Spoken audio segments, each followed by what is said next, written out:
Hello and welcome to another episode of the Wisdom of Friends podcast. Thank you for tuning in. If this is your first time listening, then thanks for coming. This is a podcast where you get to learn more about your friends and community, their wisdom, their trials and tribulations, timeless insights, and their secrets. Now, let's get into the show. Please welcome your host, Cal Arras.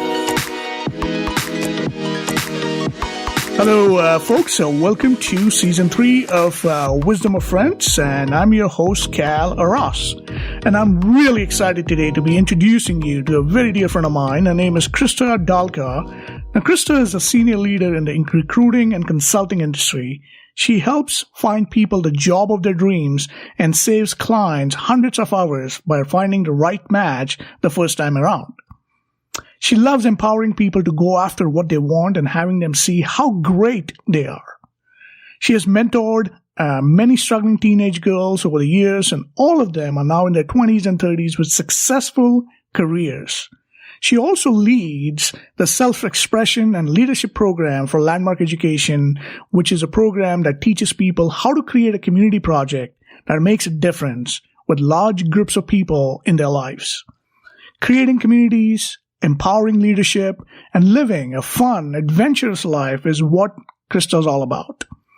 This is really a fascinating conversation, friends, and I hope you enjoyed as much as I did. So please pull up a chair and listen in. And without further ado, let's welcome the one and only Christa Dahlke.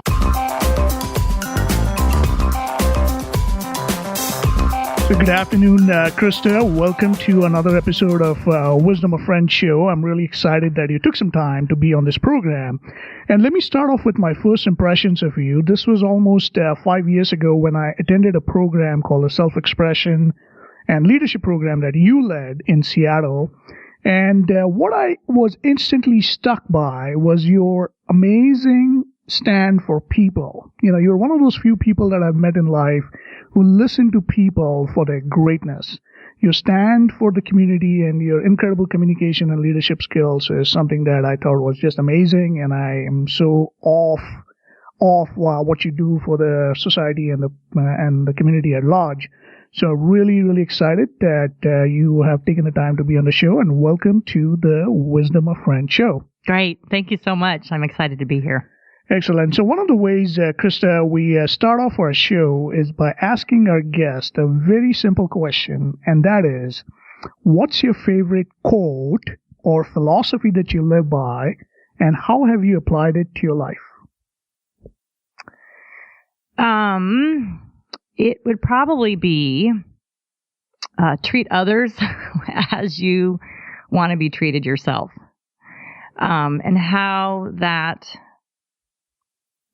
that's played out is just my interest in making a difference with really anybody that I interact with. Being in sales, I'm always problem solving with my clients. I live in a community home. I remodeled my home and moved my parents in, and my boyfriend lives with me, and his daughter moved in. Right, we're a 3 generations living together, and there's a lot of communication and collaboration, but there really is this philosophy about, giving. You give, it's like you give first and then it comes back to you. I like that. It's about really treating others the way you would like to be treated. And it's really what I'm hearing you say is, it's what you give back to the society comes back to you in abundance. And that's been my own personal experience as well. Now, I know that you have a terrific bio. Looking at your background, you're an executive recruiter and also a self-expression leader in the community. And we'll get into that a little bit as we further go down the podcast road here. But what I'm curious about is, where did you grow up and how would you describe your childhood? Yeah, I was born in Corvallis, Oregon, and I grew up there, and then we moved to Eastern Washington in Richland in the Tri-Cities. And both my parents were professors, so they actually met at Stanford, and they both have PhDs. My dad's a mechanical engineer, and my mom is a speech pathologist. So, lifelong learning would be, I think, what they've really instilled in us. The other thing about my growing up was my dad, our whole family were bike racers. I started when I was 7. So we learned about discipline and training. My dad was my coach, and I actually, in 1976, I participated in the national championships at Marymore Park around the velodrome there, the bike race track, and I came in 6th. So doing things together as a family, working hard, doing really well in school, and continuing to always excel. I have an older brother who's just a year and a half older, and it was very similar. We're very close. So we had a really great growing up experience, and it's not even a surprise right now that my parents, in essence, still live with me. My brother and sister-in-law live in Seattle also, and so we're still close as a family. No, that's so great. It seems like family's been a really important, significant factor in your life. And the other thing I'm curious about, just for the benefit of the audience, Krista has been in the recruiting and consulting industry for 20 years now. And one of the things that she's really passionate about is helping people find the job of their dreams and saving clients hundreds of hours finding the right match. And just to give an example, one of the project manager consultants that she placed in the year 2012 reached out to her and said that he had such a great experience working with her and then the Kforce team. And the example of that is the boss that he was working for calls him up even now twice a week, and just to ask what new adventures or miracles did you cause today. And it's such a amazing bonding and amazing way of looking at life, because I think what you do is not just on a professional matchmaking thing, but you really help them find the job satisfaction and contentment. Because oftentimes, if you look at today's global corporate marketplace, there's 80% of the people are disengaged in their jobs. That was a recent Gallup study that was done. And it's so critical that, it's such an important thing that you do is to, helping find people that are passionate about what they do, they're competent, and then, having them find the right fit in an organization. So my question to you is this something that you always knew that you wanted to do, or how did this journey unfold for you, and how did this come about for you? So such a great question. It wasn't something I even knew. The industry now, you can go to college and actually get a degree in recruiting or some sort. I mean, I've heard, because it's such a growing industry, but 20 years ago it was not known. So I was in hotel management at the time. And the way that I found Kforce was it's a really great story. So it's fun that you asked. So I was traveling with Marriott. I was a traveling internal consultant, and I loved it, but I was making very little money and traveling a lot. So I just started to look. I told my boss I was going to start to look because I really wanted something in Seattle. And within 6 months, it took about 6 months, I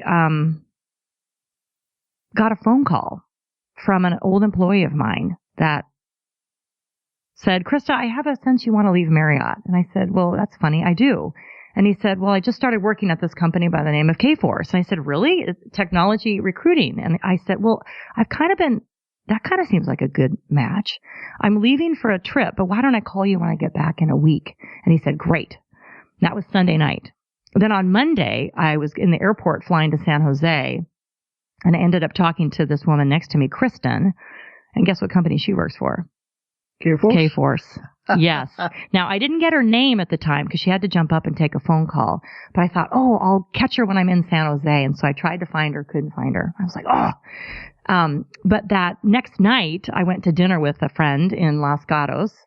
And her next door neighbor called her and said, you got to come over and celebrate. I just got a promotion at work. And guess what company she works for? Kforce. And the reason that Kristen was flying down was to go to a presentation that Carissa, this next door neighbor, was doing. And when I told her my kind of long story, she said, oh my gosh, we've got this manager role in Seattle. It's been open for 3 months. I think it's yours. And literally within 3 days, I had interviews with 5 different directors and I was hired. That is amazing. So I didn't know until then. And then that journey has been, a very just a very great, long, lots of stuff that's happened. I started as a recruiter, and then I'd say, 10 years in, so it's been about 10 years that I moved into a sales role based on the direction of my boss at the time. So, being at the right place at the right time, being open, and allowing contribution from the universe, I like to say.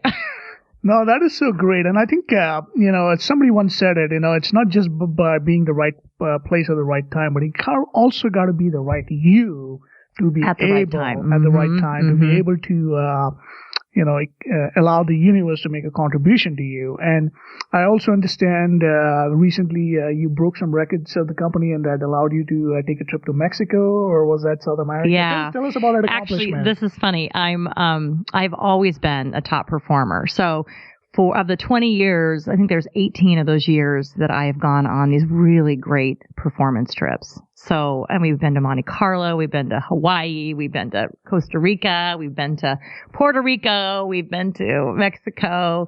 I'd say last year, 2016, is a year that I did not do well. It was probably the worst financial year of my life. And there's maybe more to share about that, but I really turned things around, and instead of quitting, which I really was thinking about doing, I'm staying. I've made some really great requests, and I'm staying, and I'm planning. I didn't qualify last year, but in 2017, I'm not going to qualify, but 2018, I'm on track to get my business back to qualify for that awards trip and go in the beginning of 2019. That is such a great story.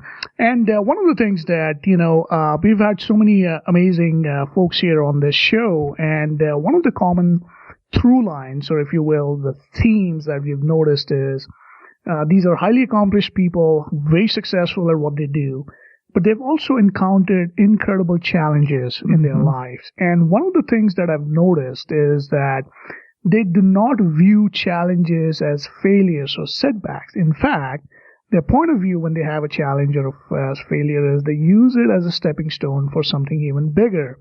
So my question to you, Krista, is what were one or two biggest challenges that you faced in your life, and how did you overcome it? And how have those lessons helped you navigate life going forward? Well, I would say that it is when you encounter failure, and I've plenty of times. So let me give you the scenario for 2016, because it does paint a pretty good picture, and there's been many others before that. But I'm very, I don't know, who you become when you go through a failure is pretty profound. So what happened last year was we, as a company, have gone through a lot of management changes, and I was given a new boss that didn't really understand healthcare, which is the vertical that I'm in, and I wasn't getting the level of support that I needed. And I was also dealing with some back-end billing problems. We had a client that was overbilled by like $650,000, which is a lot. And I had commissions that I was not paid. And I went to my boss to get the resolution, and I wasn't a priority.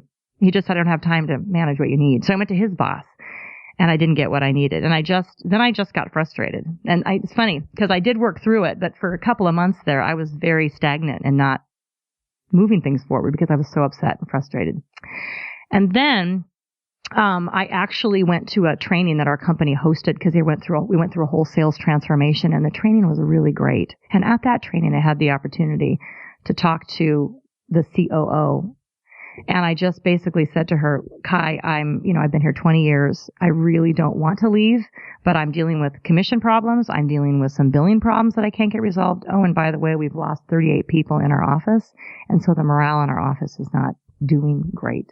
So could you provide me some support? And she said, give me 30 minutes. And within 30 minutes, a VP of operations tapped me on the shoulder at this training. And within a month, I had a check cut for $650,000, which we presented to the CFO of our client, and we apologized and restored our integrity with them. And they were so impressed of our level of giving back the money that we inadvertently overbilled them. And then I got all the commissions paid back. And then I also made a request. I report to a different leader who focuses in healthcare, and he's not in our market. He's in San Diego. But I was granted that request. And since then, it's like I'm still working in the same office, but I just have a different boss. But I'm able to bring now a whole new level of excitement and enthusiasm because I got stuff resolved and I still get to be an influence to this office. We're still dealing with the same level of turnover right now. There's still some real challenges in hiring the right people and keeping people and training them. But I still get to influence people in my office. So it's like I've started a new job again. Here I am, 2017, completely, I have some new accounts. So I'm just really taking on things newly and putting the past in the past.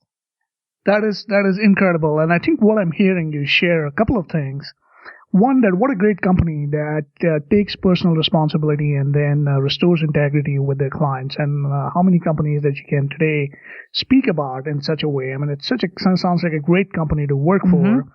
And the second thing is, a lot of people have trouble taking ownership and of situations where they are dealt with no fault of their own. They end up in situations, and oftentimes they suppress themselves to even make a point and get the attention to the issue at hand. But you didn't do that. You kind of stepped up to the plate, and you basically took it to the powers to be to have a clean cut discussion about what needed to be done, and really took the initiative to restore integrity. And that's leadership, in my opinion. And I think a lot of our audiences can learn from this example that oftentimes we are dealt with challenges and choices, and it's always the right thing that to do is to be in integrity and restore integrity wherever it's needed. And this is so great, Krista, and I'm gonna kind of dig a little further here.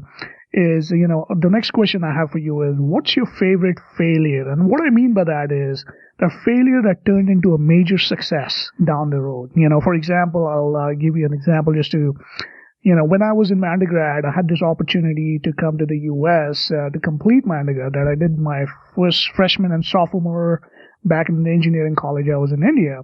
And then the junior and senior year here in another university. And that was something that I wanted to do.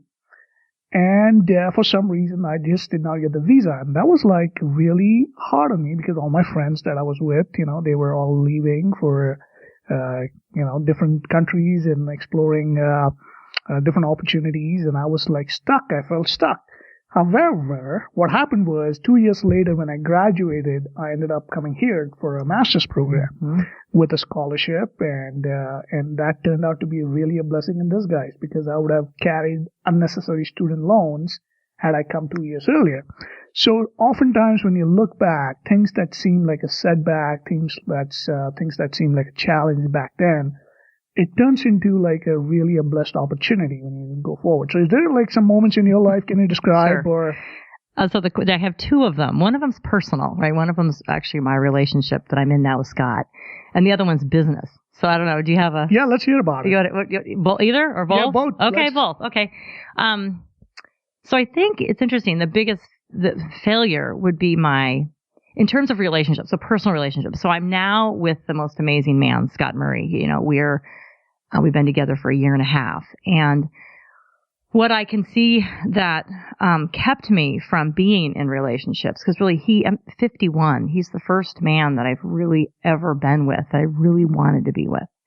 Because when I was really young, I decided that I was unwanted, unlovable, and an accident. 7 years old in the hospital waiting room with my mom, because my brother had a surgery. And she says to me, isn't that funny? We had Paul, and a year, and the doctors told us not to have any more kids for a while because of his cleft palate and the amount of work that he needed. And isn't that funny? A year later, you showed up. And from that one conversation, I decided I was unwanted. And I lived my life being that way, which in relationships would have me, if I wanted to be with somebody or saw someone I wanted to be with, I would assume that they would never want to be with me. So I would never go after that kind of a person. So I always dated men that I didn't like. Or I thought, well, this might be as good as it gets. And I was always disappointed, and most of the time I ended the relationship. And so only until I really could kind of interrupt that kind of automatic programming that I gave myself, I even remember seeing Scott for the first time in 2013, I think it was. And I immediately, my first impression of him was I'd love to go out with him. But I said to myself, oh, he'll never go out with me. And for 4 years, I kind of distanced myself from him, even though we went to classes together and I saw him from time to time. So it took me in a conversation when he finally came up and talked to me. He said, hey, Krista, what have you been up to? I've kind of heard you've been dating. How's all that going? And I said, no, I'm not. I'm not dating. I'm not interested in dating. I have no interest in dating. Life is fine. It's good. But in that moment, I realized I was lying. And I even said to Scott, oh my gosh, Scott, that is the biggest lie. And he said, ha! And I said, well, do you want to know the truth? And he said, yes, I do. And I said, well, I've liked you for 3 years. And if you asked me out, I would say yes. And he said, oh, well, you go out with me? He was so excited. And we set up a first date and, we've been together ever since. So, when you're honest with yourself about where you've been lying, miracles can happen. And that's what happened for me. That is beautiful, really beautiful. And I think, just to, give a little, background here, Krista, you've been dating Scott now since February 2016, and you've really been a big stand for him. Do you want to share a little bit about it? Yeah. So Scott, when I first started dating him, was just diagnosed with stage 4, moved to stage 4. He'd had cancer for 3 years, but he has sarcoma cancer, which is a bone cancer, and it had just, metastasized. So he went into stage 4, and the doctors gave him, really 3 to 6 months to live. And at that point, he chose, and then together we chose to step out of the medical community and really look at how we can, heal Scott himself. In fact, if we look at our relationship together, we're here together to heal the planet and heal people. And, looking at your health is the first step. So, now had 40 tumors, and a year and a half later, now he's got 2 left. One's in his spine, so he has quite a bit of pain with that. But we've been using diet supplements, and then a hyperbaric chamber, to really eradicate the cancer, and it's made a huge difference. And then just through all the work that he's done, I've made a real radical change in my own health, even though I don't have any necessarily long-term health problems. I've had some skin issues that have gone away, and it's been really fantastic. And we get to now share about that. And him being an active cancer patient, it just shows you can live with diseases, and you can have a full life as you're recovering. So. No, that is so great, and it's really a story of empowerment and empowering each other to really tap into the infinite potentiality of what is possible as a couple, as an individual.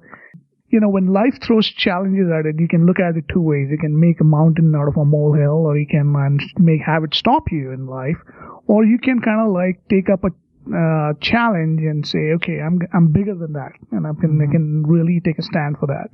And I think it seems like you and Scott met Scott, and you two make such a wonderful couple. So it's really amazing. The other question, and you were talking about your business. Yeah. So this is it's one of my I would say it's one of my favorite failures, because you can look back on it and laugh. During it, it's not so fun. But one of my clients is University of Washington Medicine, and in 2010, I think, or 11, we were a approved vendor for a particular a clinical implementation, and I'm to place project manager. So we were the preferred project manager vendor for a period of 3 years. And during the course of that time, I met with the PMO director every single month. It was really a great opportunity to just get a heads up on what was happening and develop a relationship and really understand the skill set. And over the course of the last year, it was funny. It was a 3-year relationship, a 3-year contract, but it was the last year that I met with Jake every month. We placed 0 people. We had interviews. Sometimes we're the number 2nd candidate, but we literally had 0 placements. And I remember at the end of the year and at the end of the contract time frame, it was in December, and I met with him. I said to him, well, Jake, this has been one of the biggest failures of my career. And I really just want to thank you for the opportunity to get to know you and, meeting with you every month. And even though we didn't make any placements with you this year or on the whole 3 years, this has been really valuable for me. And, I really just want to acknowledge you and thank you for your time and commitment. And he said, yeah, you bet. And he said, oh, and by the way, there is going to be another, RFP coming out in the next 6 months. And Krista, you've been so great to work with. I'll just keep you posted on it so you make sure you get it so that you can, apply for it. So the cool thing is when that came out, I knew about it ahead of time, and we, are now approved vendors again for a different project. And we haven't made any placements there yet because they haven't really started hiring. But the point is, you get the point. The point is that through that, the relationship was built where I could continue to work with them in the future. Yeah, and that could lead to more opportunities down the road. So that's great. And for the benefit of the audience, RFP is request for proposals. And this is incredible, Krista. And I also want to kind of talk about a little bit of another dimension of your incredible life. I know that you've mentored many struggling teenagers over the years and in their 20s and 30s now who have ended up having successful careers, including your daughter, Whitney. Tell us about that. Oh my gosh. So Whitney, well, this is interesting because, here I've met Scott and, I've always wanted to be married with kids. I always wanted to have my own family. And, because of that decision I told you about being unwanted, I never been married. So what I did was I created my own family. Again, this was before I met Scott. So this was, a number of years ago, but I mentored Whitney as a troubled teen, and I ended up adopting her when she was 17. So, and of course my parents lived with me at the time, so we had a family unit. So, and Whitney is now 29. So the journey has been amazing. And I think sometimes I wondered if she was ever going to turn out because, she had to learn responsibility and whatnot. But just last week, she called me and she said, hey, Mom, can I stay with you? Now, she lives in Lakewood down in Tacoma. She said, can I stay with you for the week? Because I've just taken a new job at Swedish Medical Group. She's going to be a patient financial representative, front desk, and on the track to becoming a supervisor. And my training is downtown, and it would be easier if I could, because I live in West Seattle, stay with you. So I've got to spend the last week with her. Oh, by the way, she's also a licensed massage therapist because she took on massage therapy school and she got her state license exam. So of course she gave me a massage last week, and she also is going to school to become a physical therapist because she really sees the opportunity of kind of combining massage, physical therapy, and her work as a patient financial representative. She's gotten married. She's financially, got herself sorted out, bought a car. I mean, it's really, a testament to who she's become. And I mean, obviously some of it's some of the influence that I've had, but it's like I've been able to watch her become her own young woman. And she's so happy and excited about life.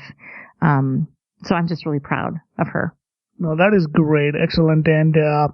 And I've met Whitney, and she is turned out to be really amazing, and it's incredible what she's doing with her career and with her life.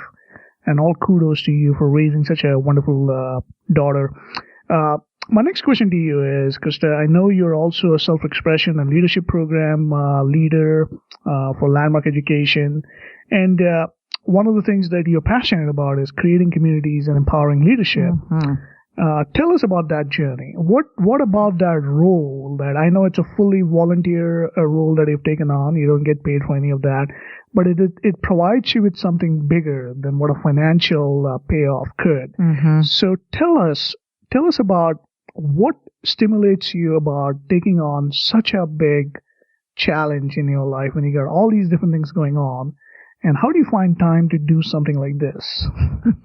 Well, you find time for the things that are important, right? There's only 24 hours in the day. So what are each of you doing with the time that you have? We're only on this planet for a short period of time, really.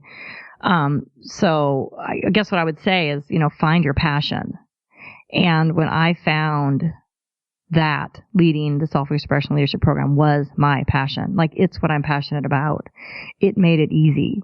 And it's not easy to do necessarily, but it's worth it, because the other thing is that I basically put myself in a situation where I'm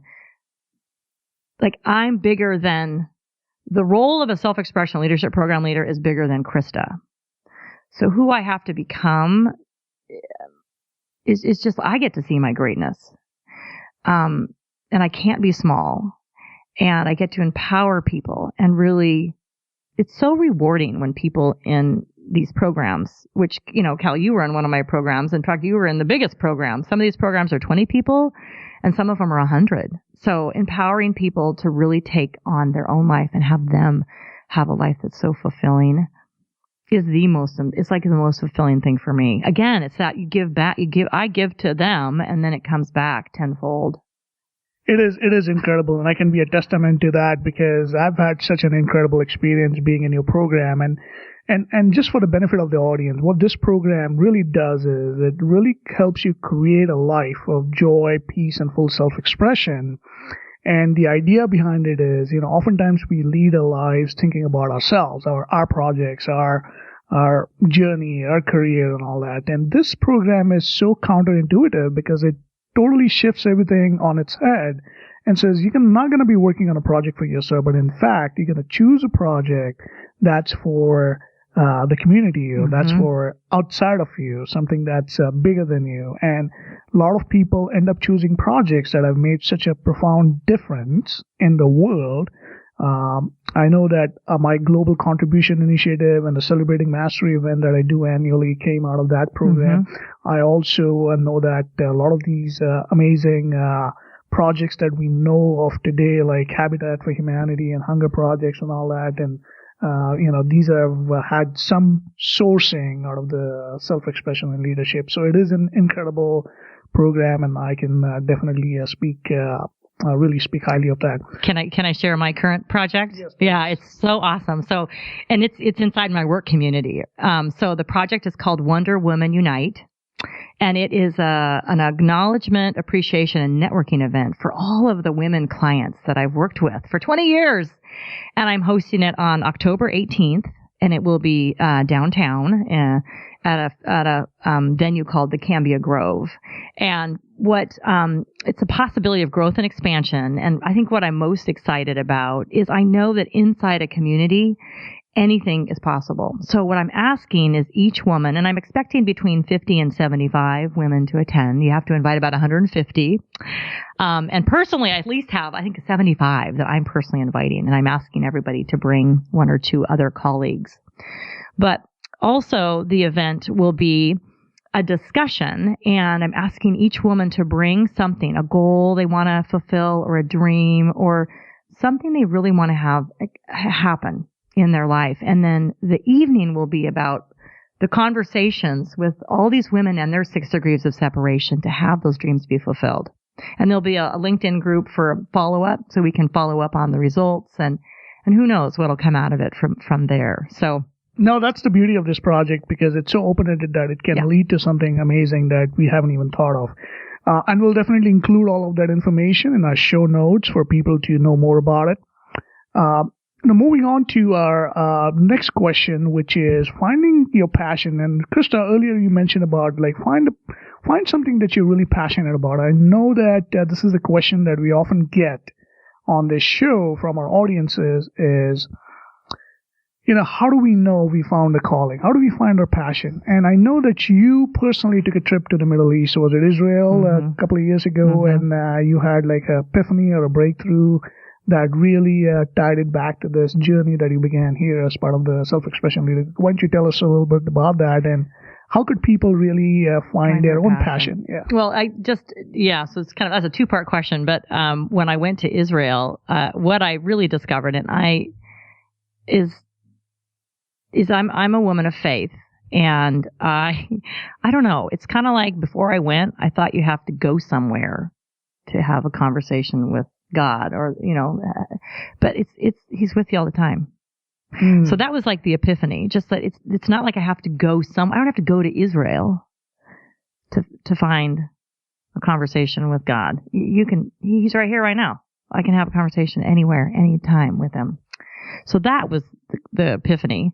And I think there's so many different avenues for finding your passion. I just know that you'll know when you find it. And so what I would say is you gotta keep looking until you find it. So for me, it opened up when I took the Landmark Forum. I was 40 years old. That was 11 years ago. And inside Landmark's curriculum for living, it's the kind of the format of the courses that it really unlocks your potential and really has you look at who you are really, what is your life for. And so that was my kind of unlocking of my passion to become a self-expression and leadership program leader. And there's many other venues, but I mean, that was the quickest, easiest three-day course that did it for me.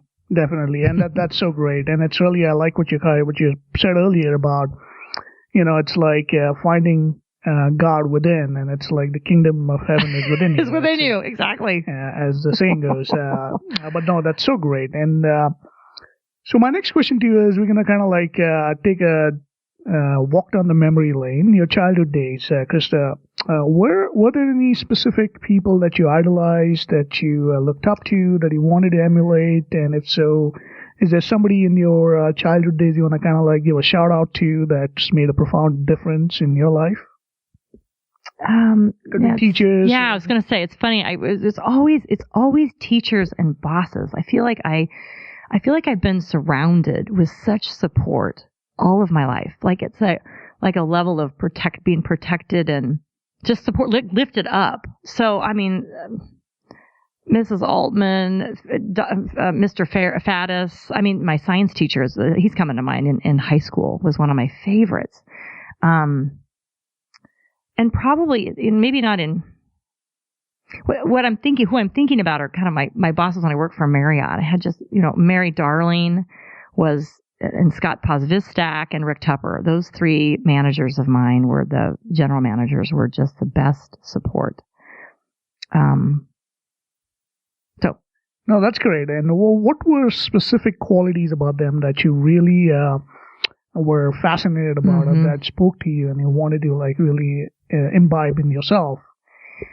Let's see. Probably that there was an element of them believing in me even when I didn't, and that they would push me when I maybe wasn't interested in pushing myself, but I was interested in what they had to say. It's like they could see something in me that I couldn't see.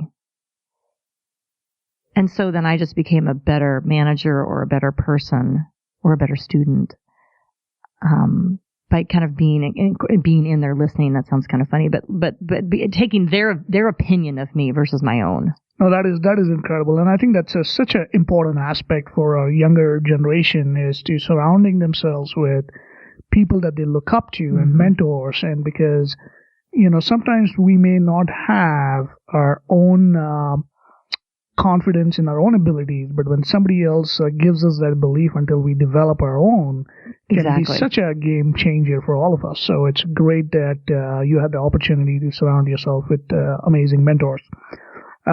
I know that you're into running, and what are your favorite hobbies, Krista? And when you get time to I get time, well, yeah, I have a running group. Every Sunday morning we run, and what's great is it's so social, right? And we run different locations all around Seattle. We never run in the same place, and we always try new restaurants, or we do cookouts, and so it's more social, which is interesting because I would say that that's my hobby. It really is connecting with people. I mean, dinner parties, just one-on-one getting together with friends is my favorite thing to do. I probably do that 2 or 3 times a week. And that's my most favorite thing to do. No, it could be a walk, it could be a hike, it could be, we're going to play whirly ball with a group of people next week, and also dinners. No, that is great. And here's a through line that I'm noticing from your sharing. One is that family and community is so important to you. Yeah. And anything that you do is kind of like you have those two elements as a consistent pattern or a theme in your activities that you do. So that's so great. The next question is, what is your definition, having experienced the ebb and flow of life, having made a difference in lives of so many people in the communities and in your own life? At this point in your life, what is your definition of success, and how would you define greatness? Oh, okay. Success. It really is being unstoppable. And what I mean by that is, never giving up, embracing challenges, embracing failure, utilizing your community to support you when you need it, when you're down, when things aren't going well, and just never giving up. That's how I would define success. And then my definition of greatness, well, I guess I would say, if you, or if I interviewed, 10 people, would they say I'm great? So it's kind of in the view of other people, what difference am I making with other people so that they're left with a life that they love, they're left empowered, they're left with their greatness, then has me experience my greatness. Oh, wow. I like that. I really like that. Being unstoppable and then, giving the presence of greatness, to somebody else, bestowing that greatness to someone else. I mean, that's really amazing. Moving on to our next section, and this is the section where we get some questions from our audience. And the first question I have for you here is, what stops people from achieving their fullest potential in your view? Usually a past decision that's undistinguished, like the one I gave around when I was 7. And it usually also wraps up into some failure that you don't want to repeat again. So you say to yourself, "Oh, I'm never going to do that again," and then you don't. So those are the two things. No, that's great. And it's so how would you recommend somebody interrupt that programming, if you will? Yeah, well, first you got to recognize it. And again, this is the methodology of the Landmark Forum. So I use these tools daily. So I can only speak from that. That's where I got that training. So you got to figure out what that decision is. You could go back. I guess you could look and go back and see, because there's typically you'll see a repeated pattern, whether it's, for me as an example, when I first came to Kforce, I was actually in a manager role. And as you can see now, it's 20 years later, I'm not. Because I had a failure my first 7 months of being in a manager role. And so I asked to step out of management, which 10 years previous at Marriott, I was a manager. So I stepped out of management because I failed. Now, it's interesting. I recognize now that I've never asked to become a manager. And I can see that kind of past decision is still there to some degree, like the failure of, I'm not going to get into management because it's too difficult and it doesn't work and I'm much more successful as a salesperson. And you can justify anything. And I'm very happy as a salesperson, but that decision is still at play with me in not taking on a manager role. And I've been asked a number of times, and I've been very clear with all of the people around me that I don't want to. So they stopped asking, which I think is interesting. So does that make sense? It does. Yeah. It does. It's about like noticing and distinguishing what's in the way from the past. Yeah. And you can see a pattern that gets repeated. And that's how you can make a powerful, empowering choice. Is that something that you want to continue with that same pattern, and what the impact of that's going to be, and then what's the new story that you can create for your life, which is empowering. Right. Very good. Oh, this is great. And then the next question for you is, what is the best book that you read? I know you like reading books. Your parents were high educators. And so what are some of the books that you read or workshops or seminars that you would recommend for our audiences? Yeah, I read this great book. I just had to laugh. Oh, there we go. It's called You're a Badass by Jen Sincero. I want to get her name right, Jen Sincero. And I am not a big reader at all, so I had to get a book on tape. and that's been really fun. Partly it's just getting your greatness. That's what I've gotten from that book. Just the simplicity of things that we do to wipe ourselves out. So got it. And we'll include that in the show notes. And then any leadership seminars, workshops that you could recommend for our audience? Well, all the Landmark programs, I would always recommend them. Landmark Forum and the Advanced Course, and of course the program I lead, Self-Expression and Leadership Program, really shows you how to make a huge difference in a community. And I'll probably always lead that program because of the difference that I get to make in my own communities too. That is great. And then the next question is, and let's say this is we have a time machine here, and it's a hypothetical question. And if you could go back, Krista, in time and talk to your younger self, like a 20-year-old or a 25-year-old Krista, what advice would you give her? Oh, that's a great question. Man, I would tell her to stop being so hard on herself. Yeah, my 20s were really tough. And to just lighten up. Forgive yourself. Have some more fun. Stop being so tough on yourself. Lighten up and not work so hard. That's great. That's awesome. And then wraps up our section of the questions from our audience. And then we're going to move on to our next section, which is the rapid fire round. In this section, I'm going to ask you a bunch of quick questions, and it's the first response that comes to your mind. And, of course, if you want to elaborate on it, feel free to do so. Again, but this is the rapid-fire round. So, Krista, are you ready? I'm ready. All right. So, the first question I have for you is, what's your favorite color? Orange. Do you believe in magic? Yes. If God exists, can she be trusted? Yes. What is your favorite word? Anything. Tell me something that is true that almost nobody agrees with you on.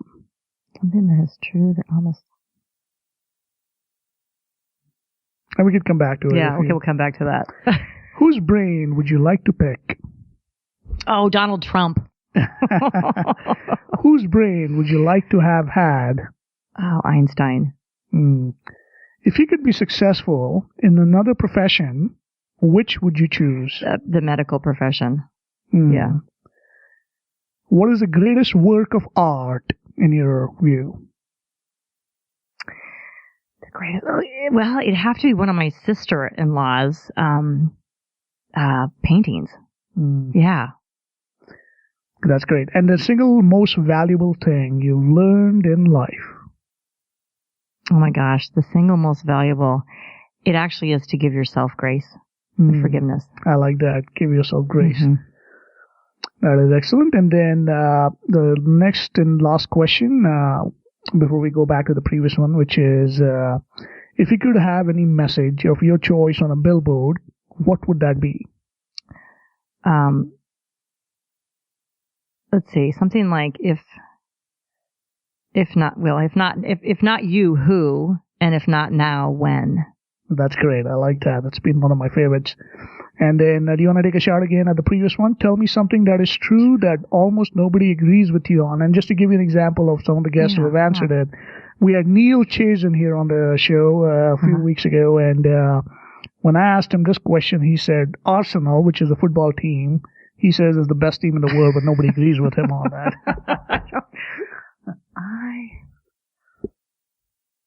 True that no one... I just don't know. we'll pass. We'll pass great. on that. All right. So now, moving on to our final section here. It's the wrap-up section, and I have 3 questions for you. What is your current personal or business passion project that you're looking forward to in the next 6 months to a year from now? Well, it's part of the Wonder Woman Unite event that's happening, and And then also, just continuing to support Scott. He's got a number of different projects around health and well-being and healing from the inside out. I would say that. What was the next question? No, that is great. Okay. And then the next question is the 3 things you're grateful for in life today. Oh, wow. Yeah. I am really grateful for my parents and the example that they've set and the support that they've provided. I'm also grateful for our being on this planet, like the opportunity to make a difference for as much as I can while I'm here, and to get connected to my passion. So that's the second thing. And then, what am I grateful for? I'm grateful for Scott. I'm just grateful for the partnership that we have and what we're able to accomplish together. There's really more available in a partnership than there is as a single person. I'm really seeing that newly with him. That's beautiful and very inspiring. This really has been excellent. And is there anything else that I may not have asked that you would like to include? Mm-hmm. Okay. So I just want to acknowledge you, Krista, for a few things here. One is that, when I talk to you or when I'm in your presence, one thing that really resonates with me is how much of a selfless person you are. Because your life has been a journey of dedication to others, be it your family, be it the community, be it Scott.